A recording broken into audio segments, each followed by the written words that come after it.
Hello, I'm Philip Rice from St Giles Church in Desborough, and today I'm bringing a book of the day. This is a first for me, though our house is stuffed full of books in every possible nook and cranny. This is a book I bought recently online by Canon J. John, with the snappy title, Will I Be Fat in Heaven? And Other Curious Questions. And there's a picture of J. John on the cover, and he appears to be floating on a donut. This may be a reference to his donut story. Perhaps you heard my thought for the day earlier this year, in which I recited this story, which I heard first from J. John. If you haven't heard it, then I'm sure if you Google J. John donuts, you'll find the story, and it's very funny, especially the way he tells it. Anyway, back to the book. A couple of years ago, as Canon John explains in the book, he wrote a little book called That's a Good Question, that tackled 32 questions asked by children. Some of them are rather unusual. The questions, not the children.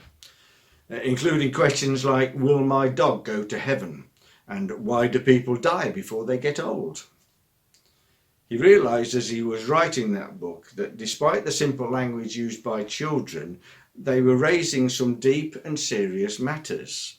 In fact, he realised that some were the same questions, perhaps phrased more eloquently, that he was asked by adults. So he started to put together this new book. It's basically a list of questions to which J. John then sets about offering answers. His answers aren't necessarily definitive answers. After all, does anyone really know for sure whether he'll be fat in heaven? Nevertheless, his answers are biblically based, with references where appropriate, and he offers more than one answer in many cases. I suppose you could call them discussion points, perhaps, rather than answers, and they certainly make you think. For example, there's a question on page 126. In heaven, will we know what we did on earth? And in this case, he quotes from Isaiah 65, verse 17. I will create new heavens and a new earth. The former things will not be remembered, nor will they come to mind.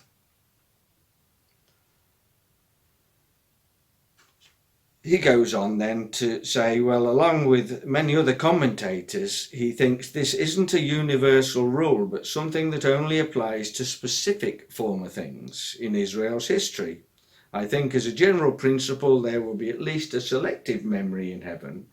And let me justify that with two reasons. And then he goes on to give the reasons for what he's just said. And that's the way the book is formatted. As well as the question I've just mentioned, and will I be fat in heaven? He deals with questions like, why does God allow evil? And if God is in charge, what's the point of praying? It's a brilliant book that I found extremely thought-provoking, and I wholeheartedly recommend it to anyone looking for answers, whether they're new to the faith or, like me, have been journeying a long time. Perhaps there's someone you know who'd like a good book for Christmas. And the answer to will I be fat in heaven is on page 123. Have a good Christmas. Amen.